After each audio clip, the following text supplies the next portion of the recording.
अथक प्रयत्नातून हा परमेश्वराच्या उद्धरणाचा व्यापार आपण सर्वजण मिळून या ठिकाणी संयमाने शांततेने ग्रहण करत आहात, तेव्हा या कार्यक्रमानिमित्त असलेलं श्री गोविंद प्रभू सेवा मंडळ त्या मंडळाचं मी हार्दिक अभिनंदन करतो।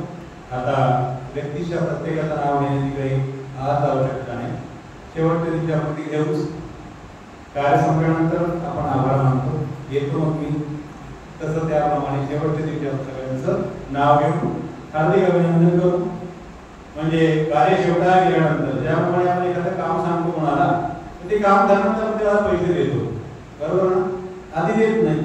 आपण गाडी करतो, प्रवासाला जातो, तीर्थयात्रेला जातो, तर आधी फिरून येतो, मग हिशोब करतो, मग पैसे देतो। त्याप्रमाणे सगळं झालं की यांचे आपण आभार मानतो। असो, नवरात्र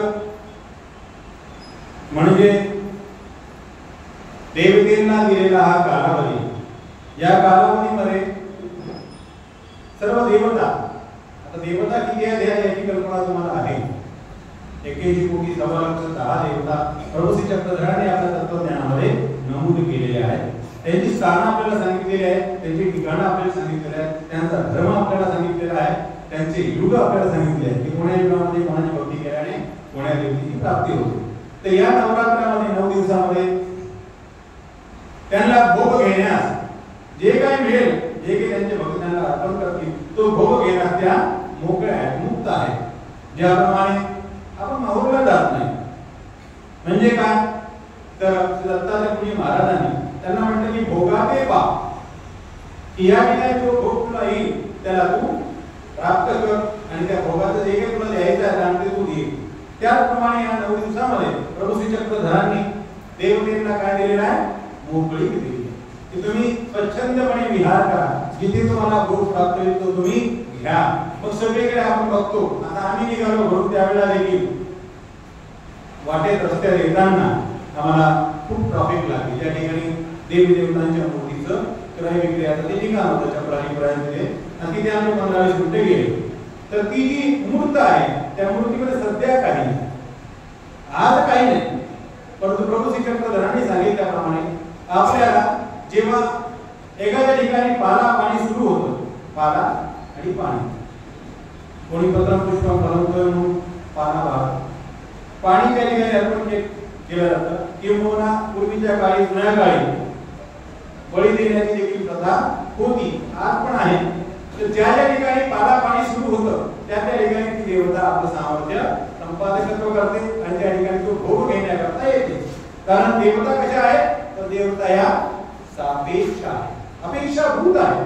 ज्या ज्या ठिकाणी भोग होत असेल, ज्या ज्या ठिकाणी भोगाची सुरुवात होत असेल त्या त्या ठिकाणी त्या येतात। आणि भोग जर त्यांनी तुम्ही बंद केलं, उपाय दाखवून नैवेद्य दाखवून तुम्ही बंद केलं तर त्या वाट पाहताना निघून पण जातात। ज्याप्रमाणे आपल्या संस्कृतीमध्ये, आपल्या संप्रदायामध्ये एखादी मूर्ती आहे, त्या मूर्तीचा आपण पूजा पुरस्कार करीत आहोत, तर त्या मूर्तीचं जर खंड झाला, त्या मूर्तीला जर खंड पडला, हात तुटला, पाय तुटला, तर त्या मूर्तीची पूजा केली जात नाही।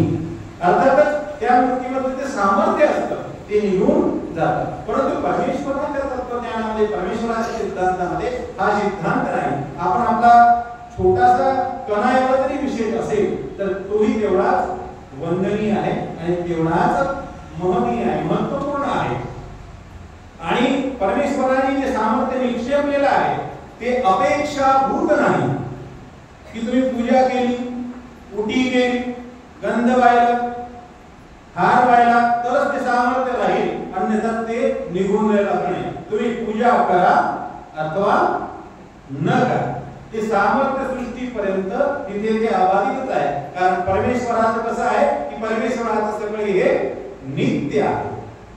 ज्याप्रमाणे एक ब्राह्मण होता, तो स्वामी श्री चक्रधरांच्या दर्शनाला आला आणि स्वामींपासून त्याला स्थिती झाली। स्थिती झाल्यानंतर तो ब्राह्मण आपल्या घरी जातो। घरी गेल्यानंतर त्याचे जे षडू कर्म आहे, षडू म्हणजे 6 कर्म, यजन, याजन, अध्ययन, अध्यापन, दान, प्रतिग्रह, हे ब्राह्मणाचे षडू कर्म आहे। यजन, याजन, अध्ययन, अध्यापन, दान आणि प्रतिग्रह हे ब्राह्मणाचे षडू कर्म तो विसरला। त्याला काही आठवत नव्हतं की मी कोण आहे काय, स्वामी श्री चक्रधरांनी दिलेल्या स्थितीमध्ये सुखामध्ये तो निमग्न झाला आणि त्या सुखामध्ये तो निमग्न राहू लागला. तो घरचे जाते त्याला टोकू लागले की तू आपलं ब्राह्मणत्व विसरला, तुला काही आठवत नाही, यजन याजन दान अध्यापन काहीच करत नाही तू. मग तो प्रभू श्री चक्रधरांजवळ येतो आणि म्हणतो की स्वामी तुम्ही जे मला जे दिलेलं आहे हे तुम्ही परत घ्या. स्वामी म्हणतात की आम्ही एकदा जे देतो ते पुन्हा परत घेत नाही. आमचं काय आहे, आम्ही जे दिलं आहे ते नित्य आहे. तरी तो स्वामींना विनंती करतो, खूप विनंती करतो. मग त्याच्या सांसारिक परिस्थितीकडे पाहून स्वामी त्याला एक विधी सांगतात की तू 5 लहान कुमारिका बालिकांना देऊन राहा, जेणेकरून मग तुझी ही स्थिती जाईल. मग ती स्थिती त्याची दूर होते. तर सांगायचं तात्पर्य हे आहे की भगवंताची तुम्ही भक्त आहात, परमेश्वराची भक्ती करणारे तुम्ही आहात आणि ह्या नवरात्राच्या काळामध्ये आपण परमेश्वराची अधिक भक्ती करावी, परमेश्वराला अधिक आठवावं, परमेश्वराची जी विधी आहे ते अधिक करावे, जेणेकरून आपल्याला विकल्पाचा संचार होणार नाही, देवतेचा बाधा आपल्याला होणार नाही किंवा कुठल्याही प्रकारचा आपल्याला त्रास होणार नाही. याकरता आपल्याला या नवरात्रामध्ये दुप्पट स्मरण करावं लागतं, दुप्पट विधी करावं लागतात, दुप्पट आपल्याला परमेश्वराची सेवा करावी लागते. तेव्हा आपण सुरक्षित राहतो. हे जे काही करण्याचे कशा करताय तर आपल्या सुरक्षित राहण्याकरता की आपण आपल्या धर्मावर आपण जे अंगीकारलेलं आहे, आपण परमेश्वराचे भक्त झालेले आहोत. परमेश्वर म्हणजे सर्वशक्तिमान परमेश्वर. ज्याप्रमाणे परमेश्वर एकच आहे, सगळीकडे परमेश्वर एकच आहे. आपण म्हणतो की परमेश्वर तर आपण पंचअवताराचा जे गोष्ट करतो. तर हे पंचअवतार म्हणजे काय आहे, तर हे पंचअवतार म्हणजे परमेश्वराचे अवतार आहे. परंतु निराकार जो परमेश्वर आहे, अव्यक्त मंत्र जो परमेश्वर आहे तो काय, तो एकच आहे.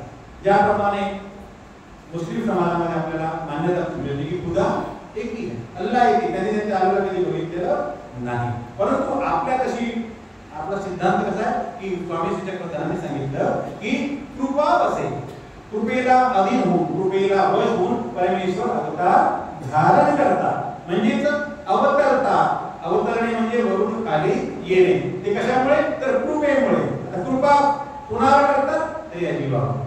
या जीवाची कृपा म्हणजे जीव या परमेश्वराला उत्पन्न झाली म्हणून परमेश्वर या सृष्टीमध्ये अवतरतात. आणि अवतरून काय करतात तर आपलं जे ज्ञान आहे, परमेश्वराचं जे ज्ञान आहे ते या जीवात्म्याला संपादित करतात की बाबा रे या भव संसारातून सुटण्याकरता परमेश्वराशिवाय कुठलाही मार्ग नाही. 81 कोटी 10 देवतांची भक्ती केल्याने तुम्हाला सुख मिळतं. सुख मिळत नाही असं त्याने तुम्हाला सुख देतात, सांसारिक सुख पण देतात, जे तुम्हाला पाहिजे ते तुमचे मनोरथ पूर्ण करतात. परंतु आत्यंतिक मोक्ष जो आहे, आत्यंतिक मोक्ष म्हणजे भव संसारातून सुटणे आणि त्या परमेश्वर पदाला प्राप्त होणे. आणि परमेश्वराचं पद कसं आहे तर शाश्वतम पदम अव्ययम. परमेश्वराचं पद कसं शाश्वत आहे, म्हणजे तो एकदा गेला की तो या चक्रातून सुटला. हे जे चक्र आहे जन्मणे आणि मरणे. आज आपण मनुष्य देहामध्ये जन्मलो, मागे आपण कुठे जन्मलो आपल्याला माहिती नाही, पुढे कुठल्या जन्माला आपण जाणार याची कल्पना आपल्याला नाही. हे चक्र आपलं निरंतर चालू आहे. हे कशामुळे तर परमेश्वराच्या जवळीकेने. परमेश्वर आपल्याला प्राप्त झाला, त्या परमेश्वराला प्राप्त आपण करून घेतलं नाही म्हणून आपण फिरत आहे, भ्रमत आहोत. मग तुम्ही म्हणाल की आपण तर एवढे निष्ठुर आहोत धर्माच्या बाबतीत, परमेश्वराच्या बाबतीत की आपण परमेश्वराचं म्हणून काही गरजच नाही, तर आपला उद्धार होणार कसा. तर आजचा जो काळ आहे त्या काळाप्रमाणे आपण सर्वजण चालतो आहोत. या आजच्या पासून तुम्ही 100 वर्षापूर्वी 2 वर्षापूर्वी जर अवलोकन कराल तर आपल्याला असं दिसेल की त्या काळचे लोक, त्या काळचे सज्जन गृहस्थ साधू संत सर्व आले होते. ते सर्व कसे होते आपल्या विचार प्रामाणिक होते. तुम्ही 50 वर्षापूर्वीचा काळ अनुभवा की परस्परामध्ये प्रेम होतं, प्रीती होती. कोणी कोणाच्या घरी जर गेलं तर त्याला तो 4 दिवस मौन करायचा. आज तसं नाही आहे. आज काळ बदललेला आहे, सर्व बदलले आहे. म्हणून कलियुगाचं महत्व पक्षकारांनी आपल्याला सांगितलेलं आहे. कळी म्हणजे आकळी, धर्माते सत्वा. धर्म सुद्धा दिवसेंदिवस जसं जसं आपण पुढे चालत जाऊ तसं काय होणार आहे, धर्म हा संकुचित होणार आहे, सत्व हे संकुचित होणार आहे. त्यात तुमचा दोष नाही किंवा कुणाचा दोष नाही, तर तो काळाचा दोष आहे. कोणाचा दोष आहे तो काळाचा दोष आहे. पण आता आपल्याला इथे एक वाट मिळाली, काळाचा दोष आहे, आपण सर्व काळावर टाकून द्यायचं का नाही. एखाद्या माणसाला बुद्धी कमी मिळाली म्हणून तो प्रयत्न करीत नाही का,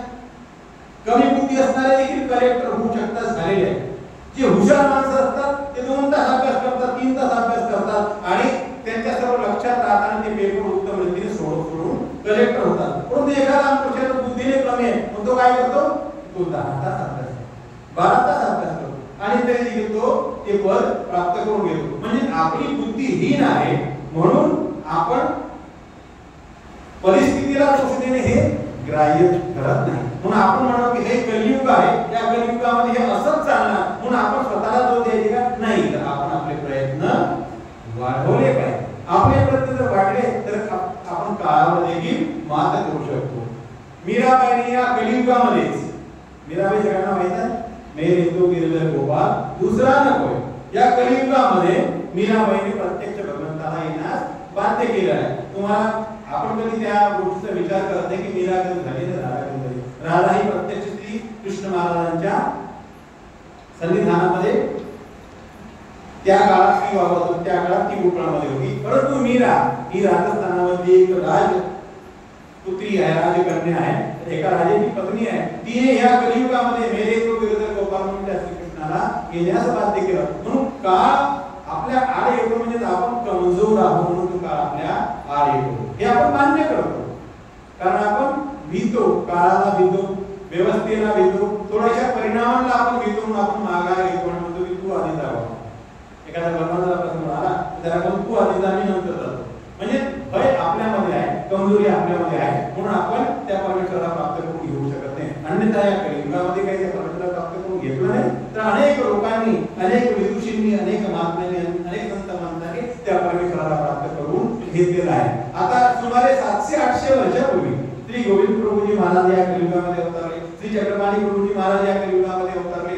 सर्वज्ञ श्री चक्रधर स्वामी ज्यांनी आपले तत्वज्ञान आपल्या सर्वांना सांगितलं. त्या काळाची भयावह स्थिती अशी होती की स्त्रियांना धर्म ऐकण्याचा अधिकार नव्हता, शूद्रांना धर्म ऐकण्याचा, सांगण्याचा अधिकार नव्हता, ऐकण्याचा अधिकार नव्हता, आचरण्याचा अधिकार नव्हता. अशा वेळेला प्रभू श्री चक्रधरांनी आपलं राज्य सोडलं, आपला देश सोडला, या महाराष्ट्रामध्ये येऊन सर्वसामान्यांना मोक्षाची द्वारे खुले करून दिली. केवळ आणि केवळ धर्म कोणाच्या हातात होता, तर उच्च वर्णीयांच्या हातामध्ये होता. आता उच्च वर्णीय प्रत्यक्ष नाव घेण्याची आपल्याला गरज नाही, जो वर्ण तो उच्च होता, आहे, आजही आहे.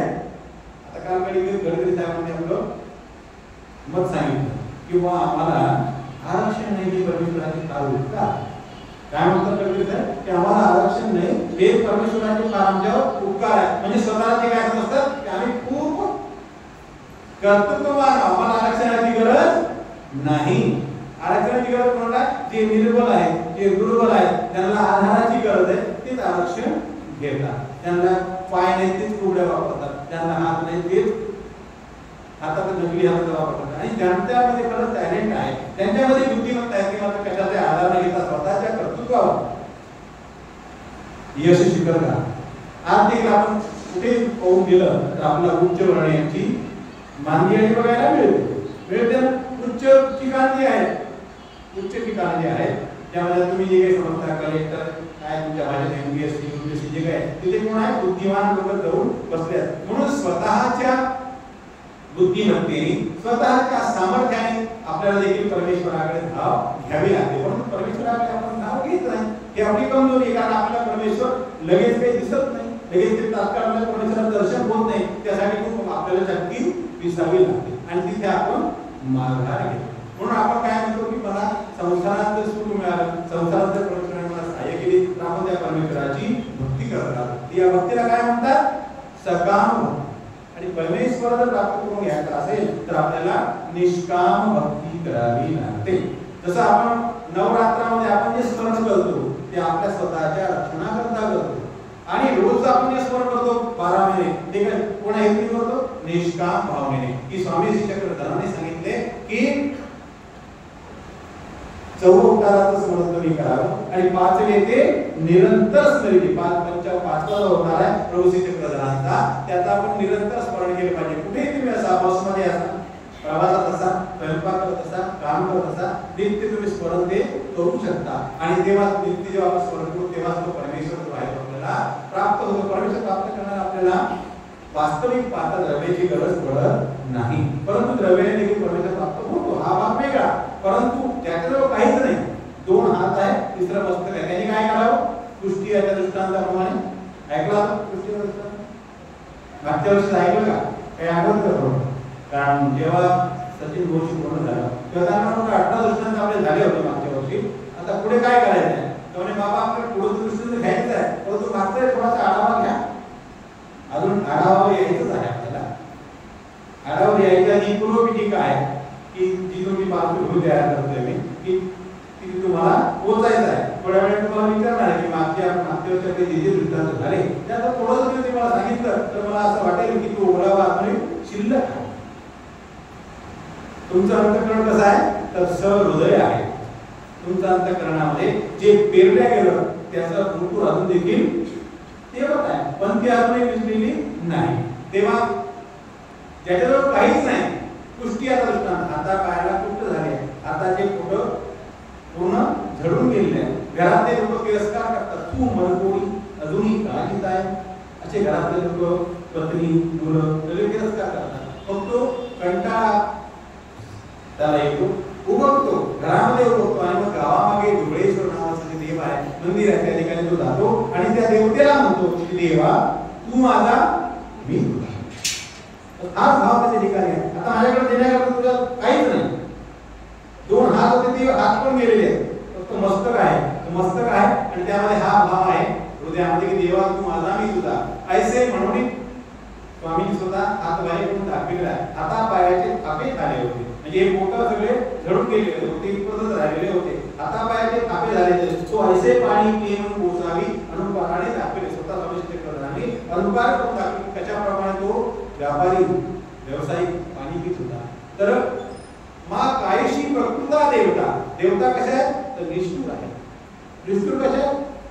लोक त्यांची गाजावाजा करतात, त्यांची प्रतिष्ठापना करतात, त्यांची पूजा करतात, त्यांची अर्चना करतात. निष्ठुर कशा आहे तर निष्ठुर अशा आहे की तुम्ही जे जोडलेलं आहे ते तुम्हाला देतात, त्याबद्दल त्या काही फेरफार करू शकत नाही. तुम्ही एखाद्या तराट्या करता, नामजप करता, ते तरी तुम्हाला फेरफार करून देतील, एखादा चुकीचं नाव घालून देतील, पण देवता तुमच्या क्रमामध्ये, तुम्ही जोडलेल्या क्रमामध्ये कुठलेही फेरफार करीत नाही. तुम्ही जे जोडलेलं आहे ते तुम्हाला मिळणारच, ते सुख असो अथवा दुःख असो. परंतु ज्या वेळेला तुम्ही दुःख जोडलेलं आहे ते किंवा भोगायची पाळी येते, जेव्हा ती भोगवते ते कोण असतात? त्या देखील देवता असतात. म्हणून देवतेला काय म्हटलेलं आहे? निकृष्टा नेयदायक. नरक कोण भोगवत आपल्याला? देवता भोगवतात. परमेश्वर आपल्याला नरक भोगवत नाही. परमेश्वर केवळ आणि केवळ आनंदमय आहे. परमेश्वराजवळ केवळ आनंद आहे आणि परमेश्वराची इच्छा देखील अशीच आहे की परमेश्वराला वाटतं की या जीवाने माझा आनंद प्राप्त करावा आणि माझा आनंद या जीवाला द्यावा.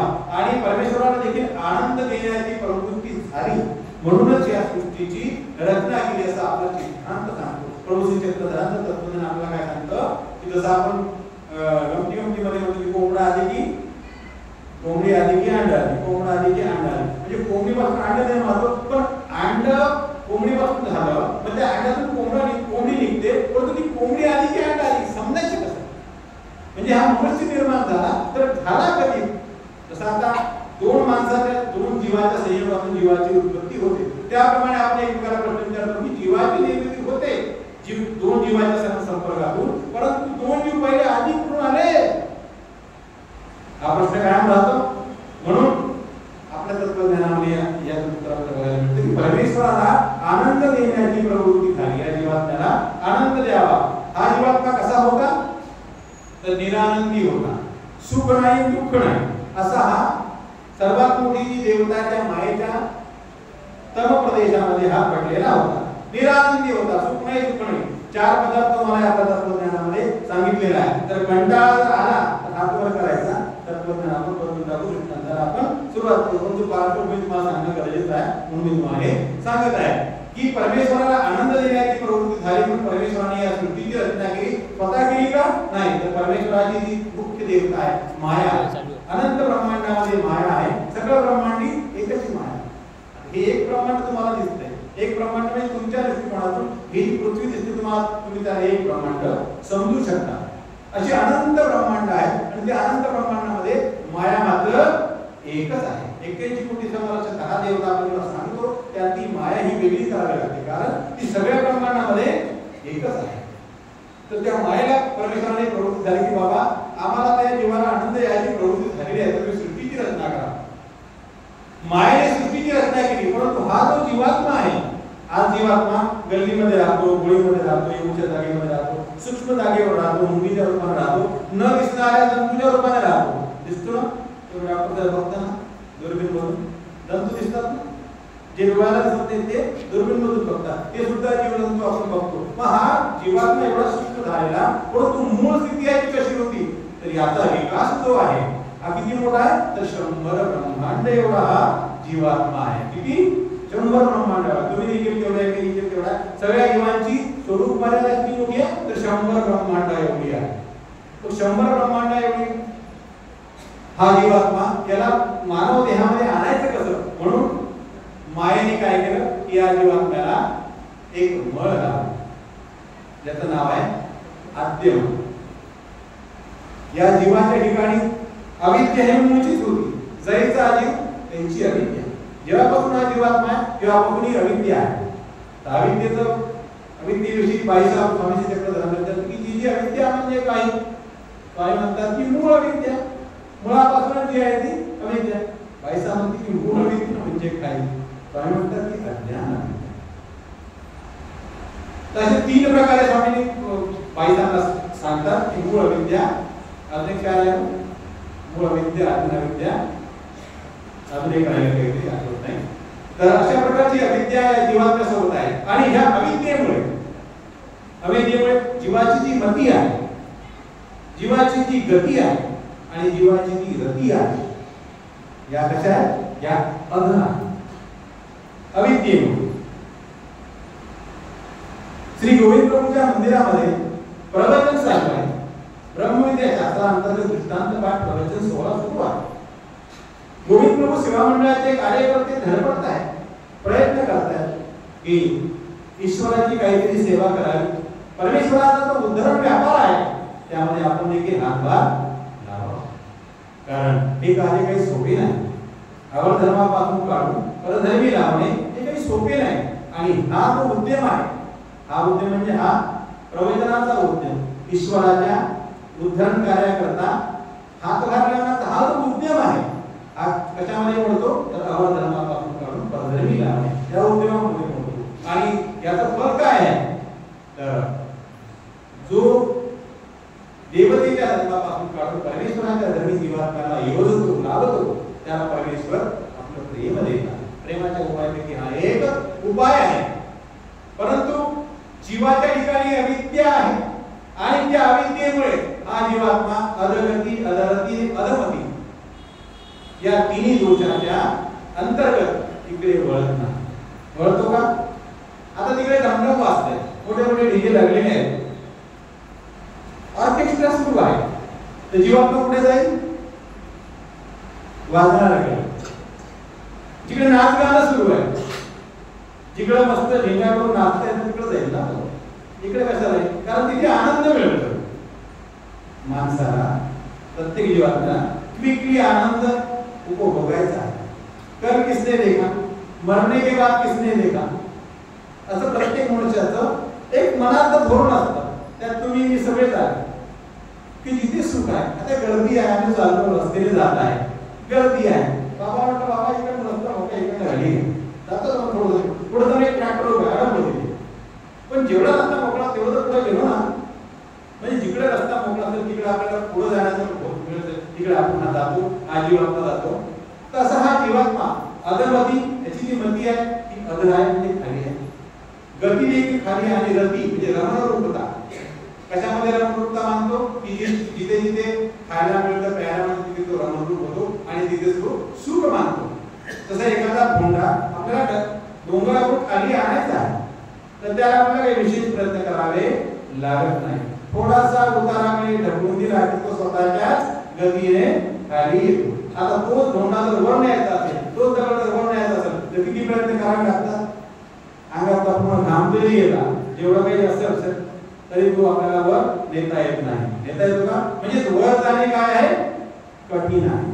प्रयास त्याला लागतात, प्रयत्न त्याला लागतात, कष्ट त्याला लागते, मेहनत त्याला लागते. आणि खाली जर यायचं असेल तर थोडंसं उताराकडे आपण जर गेलो तर सहज आपल्याला ते उतारच आपल्याला तिकडे खाली आपल्याला घेऊन जातो. म्हणून आपल्याला विचार करायचा की आपण जीवात्मे आहोत, आपल्या ठिकाणी अविद्या आहे. आणि ही अविद्या आपल्याला परमेश्वराच्या आनंदाला, परमेश्वराच्या प्रेमाला पात्र होऊ देत नाही। याकडे सामान्य एक दृष्टांत येऊन गेला, पुढे आहे, खूप लांब आहे आणि तो असं सभासदी सांगत थोडं संकटात्मक वाटतो। असं एक पर्टिक्युलर आपले एक वस्तू ते आपण मला सांगू शकतो। तसा हा जीवात्मा भगवंताकडे आकर्षित होत नाही, परमेश्वराकडे वळत नाही आणि म्हणून भ्रमत राहतो, फिरत राहतो। आणि जीवात्मा देखील म्हणतो की देख लेंगे कल क्या होता देख लेंगे।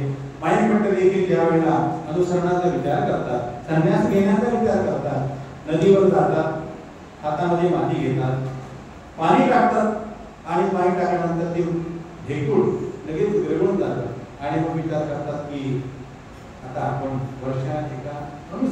एका वर्षाने आपण अनुसरण घेऊ, संन्यस्त होऊ। पुन्हा विचार करतात की वर्ष कोणी बघितलं, 6 महिन्याचा विचार करतात, मग 15 दिवसाचा विचार करतात, महिन्याचा विचार करतात, मग थोड्या वेळाचा विचार करतात आणि मग असं म्हणतात की घरी जाऊ, आपली विल्हेवाट लावून मग अनुसरू। मग पुन्हा त्यांच्या मनामध्ये असे येते की घरी जायपर्यंत मला सर्वपदार्थ झाला तर काय होईल, म्हणून तिथूनच निघतात। मग विचार काय करतात की स्वामी श्री चक्रधर तर आपल्याच परिसरात राहतात, इकडे माझे सगळे सुरगी आहे, संबंधी आहे, हे मला बघतील तर काय म्हणतील, म्हणून श्री गोविंद जवळ येतात आणि रुद्रला अनुसरतात आणि मग जन्मपर्यंत श्री गोविंद महाराजांची सेवा करतात। तर मन जे आहे ते आपल्याला कोणाचंही असो, ते धर्माज्ञाचं असो, पंडिताचं असो, साहित्यिकाचं असो, मन हे चंचल असतंच, ते विचार करायलाच आपल्याला लावतं। मग ते ज्ञान आणि बुद्धीच्या ज्ञानाने त्याच्यावर मात करीत माइंड भट्ट ज्या क्षणापर्यंत आता इकडून आपल्याला इकडे जावं लागतं। म्हणून तेव्हा माइंड भट्टासारखं बुद्धिमत्ता आपल्याजवळ नाही, म्हणून आपल्याला खूप वेळ लागतो आणि म्हणून आपण तेवढं भरकटत राहतो, फिरत राहतो। म्हणून सत्संग करावा, परमेश्वराचं गुणगान ऐकत राहावं, नाही काही तर कानात शब्द पडतात ते अंतःकरणात जातात, एखादा शब्द जे आपल्या अंतःकरणाला भिडतो आणि त्या शब्दाने जे जीवन आहे माणसाचं ते बदलल्या जातं। तर मागच्या वर्षी आपण 9 दिवसामध्ये 18 दृष्टांत ऐकले, त्यापैकी 2-3 दोन सांगितले तुम्हाला। सुरुवातीचा दृष्टांत होता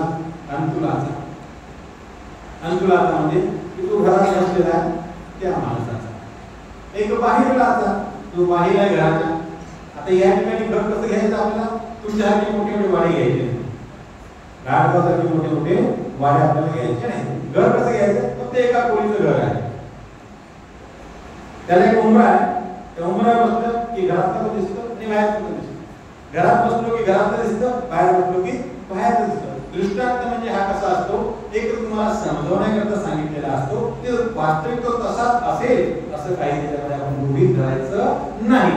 घरात आहे म्हणजे काय आहे की एक ईश्वराचा अवतार या सृष्टीमध्ये अवतरतो, मग त्याला काय म्हणतात घरात असे तो अंतुल सगळे पदार्थ देखील आतमध्ये त्याला सगळं दिसतं, त्याप्रमाणे परदृश्य होता, म्हणजे श्री गोविंद महाराजांसारखे परदृश्य होतात। आता श्री गोविंद महाराज नुसते परदृश्य अवतार नाही, तर ते उभयदृश्य आहे, परंतु त्यांनी आवर आच्छादून ठेवलेलं, झाकून ठेवलेलं, नुसता परदृश्य अवतार वेगळा, नुसतं परदृश्य पाहतो, जेची देखणे आती तेची देणे आती, जो अवतार जे बघतो तेच तो देतो। आता पर म्हणजे काय, तर चैतन्य अपर, जी सगळ्यात मोठी देवता आहे, त्याच्या पलीकडे जे आहे ते तो पाहतो आणि तेच तो देतो। चैतन्य अपर काय आहे, तर प्राप्तीला गेलेले जीव सगळे बघतो, स्वतःचं स्वरूप बघतो, कोणा जीवाला कैवल्य ज्ञान द्यायचं आहे हे तो बघतो। जसं श्री गोविंद महाराज प्रतिदिनी 60 जीवा मोक्षदान दिले की कोणता जीवात्मा मोक्षाला अधिकारी आहे, कोणता जीवात्मा मोक्षाला जाण्यासाठी तयार झालेला आहे, रेडीमेड झालेला आहे, त्या जीवाला श्री गोविंद महाराज त्याची अविद्या छेद करून त्याला ब्रह्मप्राप्तीला पाठवत होते। हे परदृश्य अवताराचे कार्य। अवरदृश्य बाहेर असे तो अंतून सगळे पदार्थ देखील बाहेर म्हणजे मायेपासून कर्म होईपर्यंत ज्या देवता आहेत त्या सर्व तो बघतो, त्यांचे कर्मदेव बघतो, त्यांचे सुख दुःख जे ग्राहकत्व आहे ते तो बघतो. तसं श्री चक्रपाणी प्रभूजी महाराज ज्यांनी 52 पुरुषांना स्थूल विद्या दिली आणि 84 पुरुषांना शिल्प विद्या दिली. स्थूल आणि शिल्प हे तुम्हाला माहिती आहे का? माहिती आहे तर सांगत नाही, नसत माहिती तर सांगतो. माहिती आहे का? माहिती आहे का? नुसतंच ऐकू नका. नुसतं ऐकणे म्हणजे कानाचा उपयोग करणे. आपल्या देवासाठी आपले सगळे अवयव कामी लावायचे. डोळे, मुख, कान, हात सगळं देवाचंच कामी लावायचे. सांगा माहिती आहे का?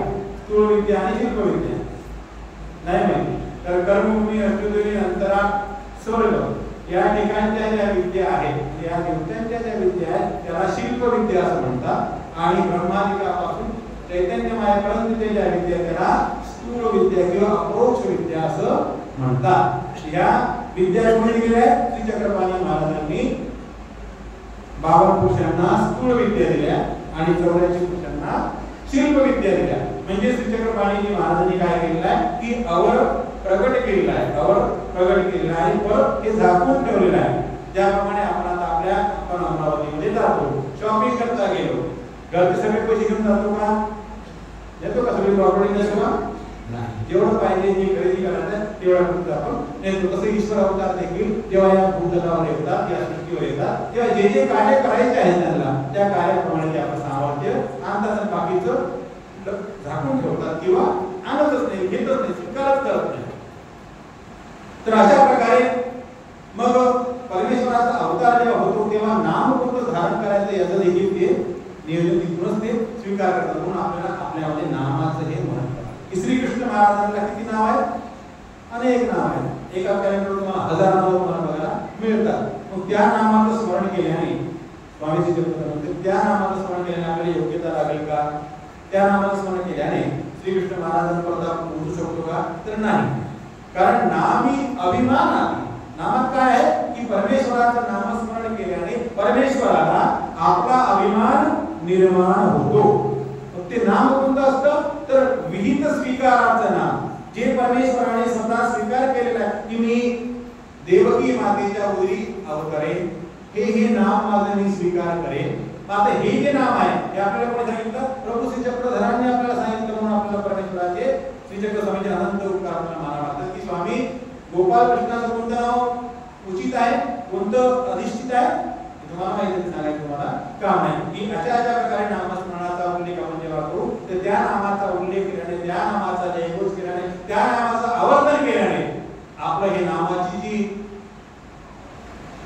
प्रभाव आहे, नामाचा आपला जे कनेक्टिव्हिटी आहे ती कुठे पोहोचणार आहे? श्रीकृष्ण भगवंतापर्यंत आपल्याला पोहोचता येणार आहे. तेव्हा विहित नामाचं आपल्याला स्मरण करावं लागतं. म्हणून आपल्याला नाम महात्मा आपल्याला सांगितलं आहे. कोणाही नामाचं स्मरण आपल्याला ती योग्यता त्या परमेश्वरापर्यंत आपल्याला पोहोचता येत नाही. त्याचप्रमाणे स्वामी श्री चक्रधरांना आपण 2 नाव आहे. कुठे मौनदेव म्हटलेलं आहे, कुठे नगीनदेव म्हटलेलं आहे, कुठे चांदीवर म्हटलं आहे, कुठे चक्रधरा आहे म्हटलं. परंतु स्वामी श्री चक्रधरांनी म्हटले की पांड्या स्वप्नी नाम स्वीकार करा. काय म्हटलेलं आहे? पांड्या.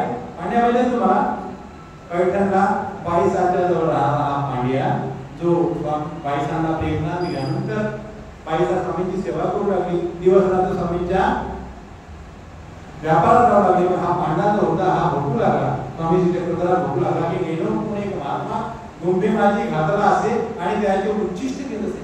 इतकी मोठी ही बाईसा वयाने खूप मोठी आहे आणि पयोवृत्तीचा जो मार्ग आहे, पय म्हणजे काय तर दूध, आणि ते पयोवृत्ती जे असतात ते फक्त दूध पिऊन आपली उदरनिर्वाह करतात, बाकीचं ते खात नाही. पयोवृत्त्यांचा जो मार्ग आहे तो हिने उच्छादला, मोडून टाकला, नष्ट केला. आणि स्वामी चक्रधरांना पुण्याच्या महात्म्यांना पैशाने आपल्या घरात घेतलेला आहे आणि मग त्याची पायवणी घेत असेल, त्यांच्या पायाचा चरणोदक पैसा घेते आणि मग रोज निरंतर भक्तांना मग पैसा एक दिवस कंप्लेंट करते. स्वामी चक्रधरांना कंप्लेंट घेते की या पांड्याचे काही केजो रोज नित्य भक्त राहतो माझ्या. मग पांड्याला काय होते, एक दिवस की रात्री स्वप्न पडतं, 2 मोठे मोठे राक्षस येतात, हातामध्ये त्यांच्या मुकुल असतात आणि इतकं झडपतात की की तो दुःखाने व्याकुळ होऊन जातो. जसं आता आणि मग त्याला सोडवण्याकरता स्वामीजी चक्र येतात. जेव्हा स्वामीजी चक्र झाले की ते थांबतात. स्वामीजी चक्र झालं की पुन्हा त्याला घडवतात. असं तो रात्रभर दुःख भोगतो. दृष्टांत स्वप्नामध्ये आपल्याला सांगितलं आहे की वागे खादला ऐसे दुःख भोगी, हस्ती ओळखला ऐसे सुख भोगी. आपण स्वप्नात देखील सुख भोगतो ना स्वप्नात. हत्तीमध्ये ओळखला पैसे मोजून राहिले, एवढ्यापर्यंत सुख मिळतं. स्वप्नामध्ये खूप मला पैसे मिळाले, पैसे मोजून राहिलो, एवढ्यापर्यंत सुख मिळतं ना. पण जेव्हा डोळे पडतात तेव्हा ते काही नसतं. तसा वागे खादला ऐसे दुःख भोगी. कधी कधी स्वप्नामध्ये वाघ दिसतो, मला खात आहे असं देखील दिसतो. कधी कधी आपल्या स्वप्नात दिसते की साप मला चावत आहे, ते दुःख डोळे बघून आपण बघतो काहीच नसतं. परंतु सुख दुःख भोगले हे गेले म्हणजे ते खरं होतं. तेवढ्या पद्धतीने दुःख भोगलं, तेवढ्या पद्धतीने सुख भोगलं. तर मग त्या पांड्याला रात्रभर ताडण संपवल्यानंतर मग स्वामीजी चक्र सकाळी त्याच्याकडे जातात आणि मग तो पांड्या स्वामीजी चक्रधराला क्षमा मागतो की तुम्ही माझं रक्षण केलं. मग सकाळी दुसऱ्या दिवशी घ्यावं होतं. परंतु स्वामीजी चक्रधरांनी तो निर्देश दिला आहे की नाम कोणतं घ्यावं, तर पांड्या स्वप्नी नाम स्वीकारला. प्राथमिक तुम्ही बघायला मिळतं पांड्या स्वप्नी नाम स्वीकारला, माझं दुष्ट स्वप्न भयापासून रक्षा केली. तर हे विहित स्वीकाराचं जे नाम असतं त्या नामाचा परमेश्वराला अभिमान असतो आणि त्या अभिमानाने आपले सकळ कार्य होतात. तुम्ही अनुभव घ्या की तुम्हाला जर परमेश्वरासोबत कनेक्टिव्हिटी ठेवायची असेल तर मी बऱ्याच वेळा सांगत असतो की परमेश्वराचा एक फोन नंबर आहे, टेलिफोन नंबर आहे. किती अंकी आहे, तो 6 अंकी आहे. तर त्याचं किती अंकी आहे, त्याचं 1 लक्ष. त्याचं नाव काय, 1 लक्ष. आणि 1 लक्षाचे 2 अर्थ होतात. 1 लक्ष म्हणजे एकावर 5 शून्य, 100वर 3 शून्य, बरोबर, म्हणजे 1 लक्ष. आणि दुसरा अर्थ कसा होतो की 1 लक्ष जेव्हा आपलं 1 लक्ष होतं त्यावेळेला आपली कनेक्टिव्हिटी परमेश्वरापर्यंत पोहोचते. आता आपण किती 1 लक्ष ठेवतो हे त्याचं प्रत्येकाला माहिती. कारण प्रत्येकाची तुम्ही किती लक्ष ठेवता, किती परमेश्वराकडे लक्ष ठेवता, तुम्हाला तुमची कनेक्टिव्हिटी मला कळणार आणि माझी कनेक्टिव्हिटी तुम्हाला कळणार आहे. म्हणून प्रत्येकाला स्वातंत्र्य दिलेली आहे परमेश्वराने की तुम्ही मला आठवा, ते तुमच्या जवळच आहे. मी तुमच्या कुठे लांब गेलेलो नाही, मी तुमच्या जवळच आहे. अशा प्रकारे भगवंताच्या विहित स्वीकाराच्या नामाचं आपण नामस्मरण केलं तर आपले दुःख संकट दूर होतात. एक किंबहुना नामाचे 10 आपल्याला परमेश्वराने सांगितलेले ते या ठिकाणी आपल्याला सांगायचं नाही. परंतु नामस्मरण केल्याने 10 प्रकारचे फायदे होतात. पहिला आहे नामे वेद आणि शेवटचा आहे नाम प्राप्ती. नंतर तुम्ही बघून घ्यायचं आहे. नामाने वेद होतो म्हणजे आपल्याला जर परमेश्वराविषयी आवड नसेल, स्थानाविषयी आपल्याला आवड नसेल, साधनाविषयी आवड नसेल तर त्याला काय करायचं आहे, फक्त नामस्मरण करायचं. जितकं तुम्ही नामस्मरण करसाल तितकं तुमचं अंतःकरण चंद्रमय होणार आहे, मृदू होणार आहे. आणि मग त्या मृदू झालेल्या अंतःकरणामध्ये प्रत्येकाविषयी प्रीती तुमच्या अंतःकरणामध्ये निश्चित रूपाने निर्माण होणार आहे. फक्त करायचं काय, तर नामस्मरण. जेव्हा तुम्हाला वाटतं की कारण माणसं कसे आहेत, माणसं म्हणजे जीवात्म कसे आहेत, माणसं नाही, प्रत्येक माणसाविषयी नाही बोलणार. तर जीवात्म कसे असतात, अधमती, अधगती आणि अधरती, खाली जाण्याकडे कल आहे. मग तिथेच आपण एक माणूस दुसऱ्या माणसाची निंदा करतो, एक माणूस दुसऱ्या माणसाचं वाईट बघतो, चांगलं त्याला दिसत नाही. प्रेम जर असेल तर वाईट दिसत नाही आणि द्वेष असेल तर चांगलं दिसत. पण हा आपल्याला जेव्हा गुण असतो तेव्हा आपण काय करायचंय की हे जे साधन सांगितलेलं आहे की स्थान, प्रकार, भिक्खू आणि वाणी यांच्याबद्दल आपल्याला प्रीती निर्माण करायची असेल तर काय करायचं, आपल्याला भगवंताचं नामस्मरण करायचं. की जितकं तुम्ही नामस्मरण करसाल कुणाकडे जायची गरज नाही, कोणा बापाकडे जायची गरज नाही. तुम्ही फक्त स्मरण करा आणि परमेश्वराला अंतःकरण सांगा की माझ्या मनामध्ये प्रत्येकाविषयी द्वेष निर्माण होतो. काय होतो, द्वेष निर्माण होतो. मग माझा तो चष्मा आहे, तो कोणाला चांगलं बघत नाही, दुर्योधनासारखं मला कोणीच चांगलं दिसत नाही. तर मी काय करावं, तर भगवंत सांगितले नामे वेद. नामाने काय होतो, तर वेद होतो. वेद म्हणजे काय, तर आवडी. ती कोणाची आवड होते, आता विद्यमान परमेश्वर जर असेल तर त्याची आवड निर्माण होते. आज विद्यमान आहेत का परमेश्वर, आपल्याला आहेत का, नाही. मग परमेश्वराचे साधन आहे, त्या परमेश्वराच्या साधनाविषयी आपल्याला प्रीती निर्माण होते. ते कशाने होते, तर ती नामस्मरणाने होते. म्हणून जास्तीत जास्त जर नामस्मरण आपण केलं तर आपल्या मनामध्ये जी क्लेशता ती निघून जाते, मन स्वच्छ होतं, मन सुंदर होतं, मन निर्मळ होतं, मन मृदू होतं आणि मग आपल्या साधनाची आवडी निर्माण होते आणि मग आवडी निर्माण झाली की आपण साधनाची सेवा करतो म्हणजे आपली काय होते, प्रगती होते, धर्मामध्ये प्रगती होते, ईश्वराकडे जाण्याचा कल आपला वाढतो. ते कशाने होतं, तर नामस्मरणाने होतं. म्हणून नामस्मरण हे अत्यंत महत्त्वाचं आहे आणि नामस्मरणामध्ये शेवट काय सांगितलंय की नामप्राप्ती ते करी. परमेश्वराला जर प्राप्त करून घ्यायचं असेल तर नामस्मरणाशिवाय दुसरा काही एक उपाय नाही. भगवंताने आपल्याला सांगितले की जो मनुष्य, जो जीवात्मा एक प्रस्मरण आपलं लेखी लावतो, लेखी लावणे म्हणजे लिहिण्यात आहे. आपण जे स्मरण केलं ते कोणीतरी लिहितं, कोणीतरी नमूद करतो, ते लिहिल्या जाणं महत्वाचं आहे. तुम्ही 5 घंटे स्मरण केलं, 5 तास स्मरण केलं, परंतु लिहिल्या 20 मिनिटं केलं तर ते 5 तास स्मरण तुमच्या कामाचं नाही. गाठ्या किती केल्या, 15 गाठ्या केल्या, परंतु त्या लेखी लागत नाही. गप्पा गोष्टी चालू आहे, संसारातल्या गोष्टी चालू आहे, ऋणानुबंधचं चालू आहे, सोयीक जोडून चालू आहे, ते स्मरण लेखी लागल का नाही. तर केवळ आणि केवळ परमेश्वराचं ध्यान करून या मनामध्ये मनाला स्थिर करून, तर मनाला स्थिर कसं करायचं आहे, तर मनाला स्थिर करण्याकरता श्रीकृष्ण महाराज म्हणतात की हे मन कसं आहे, चंचल मन, क्षणाक्षणाला इकडे तिकडे जातात. आता इथे क्षणात गावात जातात, क्षणात अमरावतीत जातात, क्षणात मुंबईत जातात, क्षणात नागपूर जातात. या मनाला जायला कुठलाही खर्च लागत नाही. फक्त त्यांनी बघितलेलं असावं की तिथं पोहोचून जातो बिना पैशाचा खर्च आहे. तर त्या मनाला स्थिर करण्याकरता काय, परमेश्वराची आवडी निर्माण व्हावी आणि या चंचल मनाला स्थिर करण्याकरता सराव हा महत्त्वाचा. तुम्ही एक गाठी करून पहा, तुमचं मन लागणार नाही. एक गाठी कधी झाली तुमचं तुम्हाला माहिती पडणार नाही, तुमचं मन हे स्थिर झालेलं नसतं. 2 गाठी करा, किंचित तुम्हाला सत्वस्ता सात्विकता लाभते.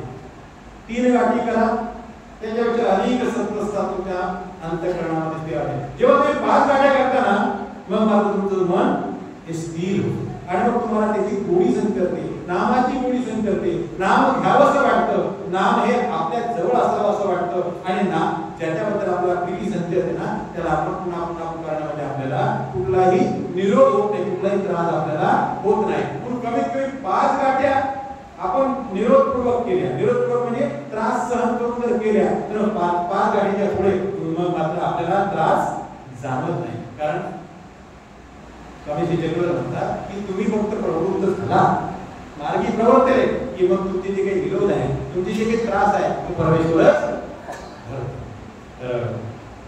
दृष्टांत अंकुराचा दृष्टांत पाहिला किती आपला किती वेळ गेला. आणि तिसरा दृष्टांत आहे उंबऱ्यावर विचाराचा. उंबऱ्यावर जो बसलेला असतो तो दृष्टांत स्वामी सांगितला की उंबऱ्यावर जो बसलेला त्याला घरातलं पण दिसतं आणि बाहेरचं पण दिसतं. त्याप्रमाणे उभय दृश्य होता. उभय म्हणजे 2 सांगितलं होतं मागच्या वर्षी. उभय म्हणजे 2 सांगितलं होतं की नाही.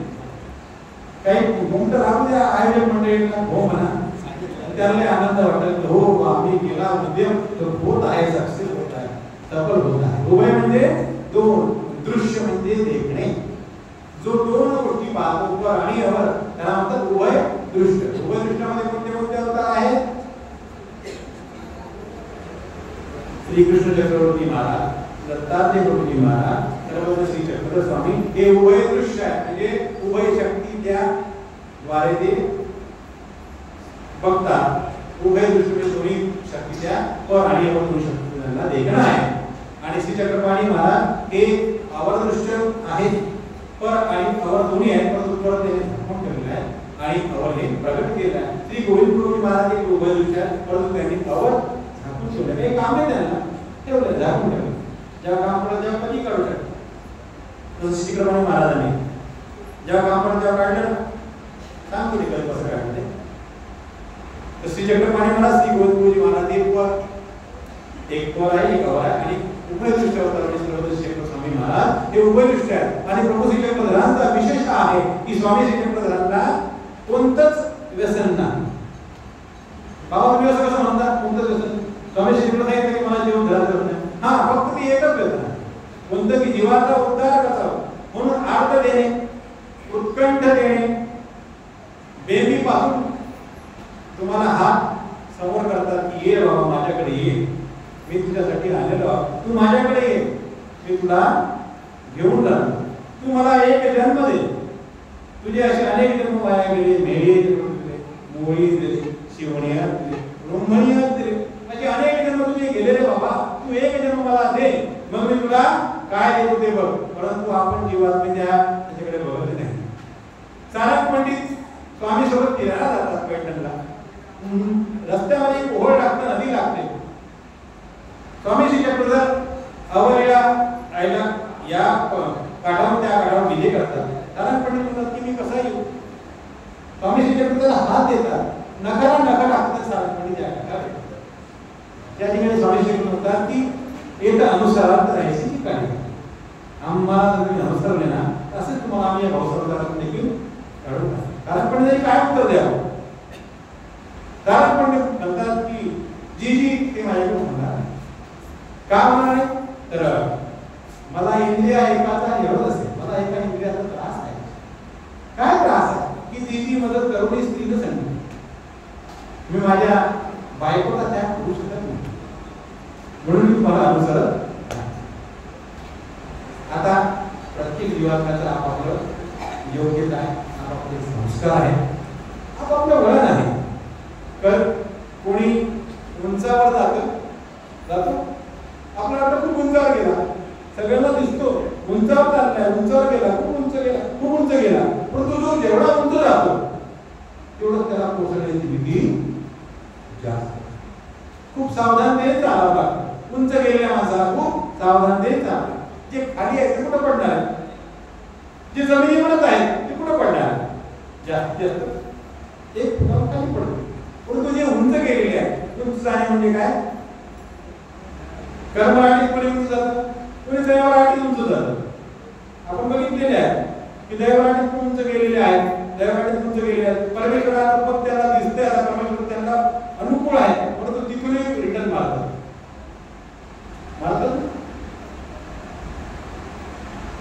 छरदोबा इतके आचारशील पुरुष, इतका आचार करणारे पुरुष की छर्दितांत भोजन करी. काय करतात की स्मरणामध्ये खंड पडतो, स्मरणाला वेळ कमी पडतो, म्हणून छर्दितांत भोजन करी. छर्दितांत म्हणजे वमन केलेलं अन्न, कोणीतरी उलटी केलेलं आहे मग त्याला घ्यायचं, धुवायचं, खाऊन घ्यायचं. इतकी त्यांची निष्क्रियता, इतकी निर्विकल्पता. पण असे पुरुष देखील एका सवयीमुळे, एक सवय, कोणती सवय, एका शेतकऱ्याच्या जाऊन शेतात जाऊन बसायचे, मग त्याला त्यांना छंद लागला. काय लागला, छंद लागला, त्याची गोडी प्रगटली. मग असं करता करता करता तो शेतकरी मेला. त्याची बाई रोज भाकर आणायची, त्यांना द्यायची, त्यांना द्यायची, रोज दोघं मिळून खायचे. आता हे साधू स्मरण करत बसायचे आणि शेतकरी काम करायचा. आवड्या वेळेकडून दोघे गोष्टी करायच्या, वार्तालाप करायचा. एका झाडाची सवय त्यांना झाली, या झाडाखाली बसायचं.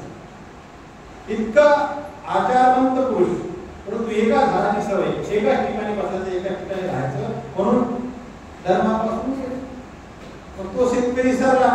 त्याची बाई म्हणते आता आमचं तर महाराज सरले, तर तुम्ही सांभाळा हे शेत. माणसाचं मन आहे, काही फुकटची प्रॉपर्टी मिळते, काय हरकत आहे, पाहायला काय हरकत आहे, बघायला काय हरकत, फुकटच मिळते ना, सांभाळायला लागतात. असं करता करतात शेतात राहता मग बाई म्हणते घरी चला ना, तिथं काय राहतात, मग घरी जाऊन राहू लागले. मग झाले दोघे राहू लागले, पती झाले, राहू लागले, लेकरं झाले, वाकडं झाले, चालले. मग दुष्काळ पडला, या गावात त्या गावाला चालले. काय म्हणतात, स्वामी म्हणतात त्याला विचारा कोण, देवाचं नावही ते विसरून गेले. परमेश्वराचं नाव त्यांना आठवत नाही. म्हणून ही जी परमेश्वराकडे जाण्याचा जो मार्ग आहे, परमेश्वरा प्राप्त करून घेण्याचा जो मार्ग आहे, तो कठीण पण आहे आणि सोपा पण आहे. जर आपण आचरणात सोपा पण आहे. संसार का सोपा आहे का, संसार का सोपा आहे का, संसार देखील तितकाच कठीण आहे, तितकाच विलक्षण आहे की हा देखील तिसऱ्या धारेवर करण्यासारखाच आहे. मान, मान्यता, सामाजिकता सगळं आपल्याला सांभाळावं लागतं. इथे देखील आपल्याला निष्ठेने राहावं लागतं. एका व्रतस्थ माणसासारखं आपल्याला आपलं निर्वहन आपल्याला करावं लागतं. आणि संसार करता करता करता करता जर भगवंताची चाल असेल तर मग सोन्याहून पिवळ. तुकडोजी महाराजांचं भजन आहे की पोट भरू का भक्ती करू, भक्ती करू का पोट भरू सांगा मी काय. तुकडोजी महाराज म्हणतात की भक्ती करून जर पोट भरेल तुकड्यामुळे त्याला देव मिळेल, मोक्ष मिळेल. तर तुम्ही संसारामध्ये आहात तर निश्चितपणे स्वामी श्री चक्रधरांचा आठवण तुम्ही करावा की ज्याप्रमाणे स्वामी श्री चक्रधर भिक्षा मागताना कोणाच्या घरी जायचे? साधूच्या घरी जायचे का? उपदेशांच्या घरी जायचे का? कोणाच्या घरी जायचे? तर जो अधिकारी आहे, जो अधिकारी आहे त्याच्या घरी जाऊन स्वामी श्री चक्रधर भिक्षा मागतात. आज देखील दत्तात्रय प्रभूजी महाराज कोल्हापूरला जाऊन भिक्षा मागतात. तर काही उपदेशाच्या घरी जाऊन मागतात का? नाही. तर जे संस्कारी जीव आहे ज्यांना प्रेमाचा संस्कार घडलेला आहे आणि ज्यांना प्रत्यक्ष प्रेम द्यायचं आहे ते भजनाशिवाय होत नाही, म्हणून त्यांच्या ठिकाणी जाऊन भिक्षा मागतात. म्हणून तुम्ही तुमचा धर्म काय आहे की अन्नदान करा, साधू संतांना खाऊ घाला, परमेश्वराला विनवा की तुम्ही जेव्हा आपण उपहार करतो पंचअवतार उपहार आपण करतो, परंतु पंचअवतार उपहार स्वामींच्या काळात होता का?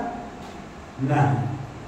ती एक भावक्रिया आहे, परंतु भावक्रिया ही साधी नसते. कारण स्वामींनी अवसारात प्रसन्नतेने म्हटलेलं आहे की अव्ययचा भाव काहीच या एकांतपर्यंत अवसाराचा भाव इतका आहे, इतका भाव आहे, इतका समर्पित भाव आहे की कुठपर्यंत पोहोचतो भाव तर वासना प्रेमावादी असते, तिला प्रेम द्यावं इतका त्या अवसाचा भाव आहे. आता कर्मकांडाचं उदाहरण बघू गेलो तर तुम्ही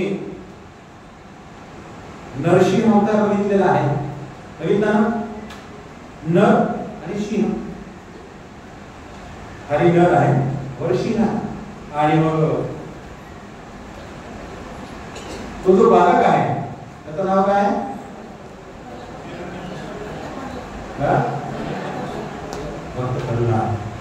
त्याचा जो भाव आहे तो भाव कसा आहे? तो भाव दिवसागणित वाढत जाणार आहे. त्याला किती कष्ट आले तरी त्याचा भाव कमी होत नव्हता. त्याचा बाप जो आहे तो म्हणतो की अरे बाबा मी या सृष्टीवर परमेश्वर आहे, माझ्याकडे कोणाचे नाव आपल्या घ्यायचं नाही, मीच भगवंत आहे.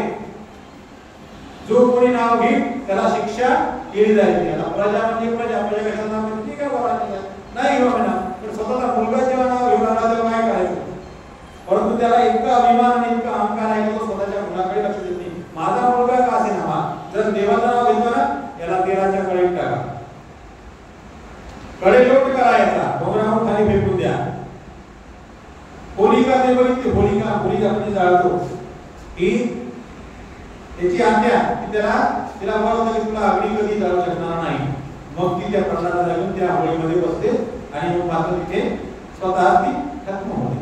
तर हा जो प्रल्हादाचा भाव आहे हा कसा आहे? आधी छोट्या देवतेपर्यंत भाव पोहोचलेला आहे त्याचा, कारण मुलीच्या देवतेपर्यंत भाव पोहोचलेला आहे. आपल्या तत्वज्ञानाला सांगतो बरं का, बाहेरच्या तत्वज्ञानाला ही गोष्ट माहिती नाही. कारण मुलीपर्यंत भाव पोहोचला, मग त्याचा भाव वाढत एका गोष्टीने त्याला सफलता मिळाली की भगवंतांनी कधीतरी म्हटलं मला रक्षण करण्याकरता येतात, मग त्याचा भाव अंतर्जोनीपर्यंत पोहोचला, अंतराळापर्यंत पोहोचला, स्वर्गापर्यंत पोहोचला. असा भाव त्याचा वाढत वाढत वाढत वाढत वाढत विश्व देवतेपर्यंत पोहोचलेला आहे. मग विश्व देवता काय करते की आता हिरण्यकश्यपाचा खूप झाला, त्याचा इलाज करावा लागेल. म्हणून कर्मभूमीची ती देवता, कर्मभूमीची देवता, त्या देवतेला विश्व देवता निर्देश देते की तू आता अवतर. हिरण्यकश्यपाला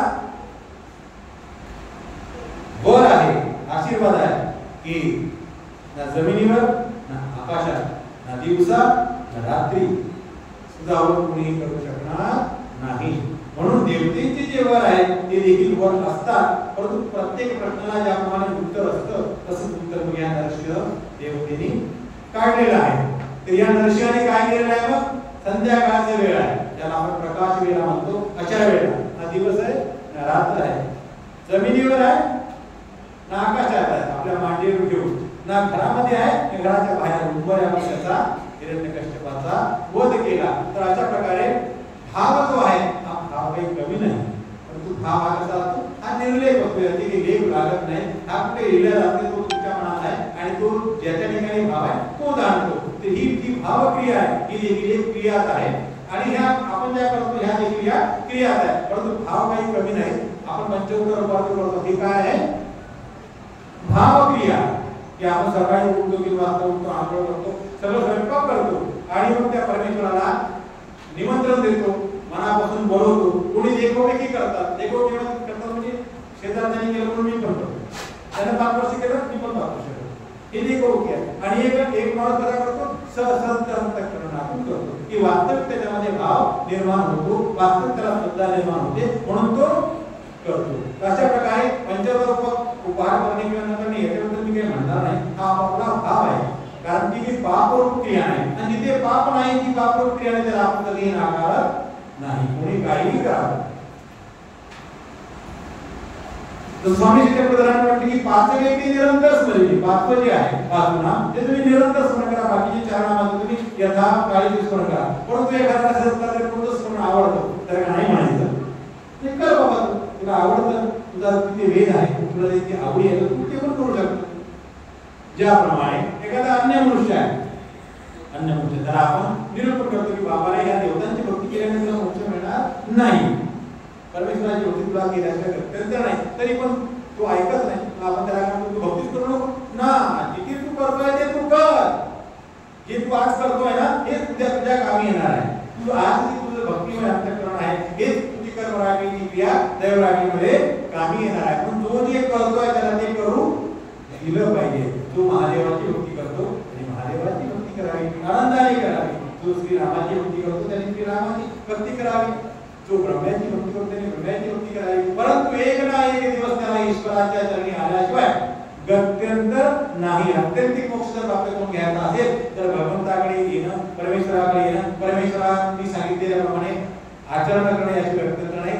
म्हणून फक्त आज आपले मागच्या वर्षी 3 दृष्टांताचा उल्लेख झालेला आहे, तो देखील पूर्णपणे झाला नाही. करावं काय आणि कोण आहे नमाई काय आणि तुम्ही हे असले की माणसाला खूप विचार आठवतात, खूप काही सांगावं असं वाटतं, परंतु वेळेचं बंधन प्रत्येकाला आहे आणि वेळ सगळी महत्वाची आहे. परमेश्वराने देखील आपल्याला काय पाहिजे, तुमच्या जीवनाची परमेश्वराने देखील वेळच अपेक्षित आहे. परमेश्वराने काय सांगितलं की एक प्रहस्पंद जो करेल त्याला मी माझा मोक्ष देईन. तेव्हा वेळ ही सगळ्यांच्या जीवनात महत्वाची आहे आणि त्या वेळेच्या पलीकडे काही नाही. म्हणून आजची जी कथा आपली जी प्रवचनाची जी सेवा आहे ती डॉक्टर सचिन यांच्या निर्देशानुसार या ठिकाणी संपवतो. श्री गोपाल कृष्ण महाराज की जय, श्री दत्तात्रेय महाराज की जय, श्री चक्रपाणी महाराज की जय, श्री गोविंद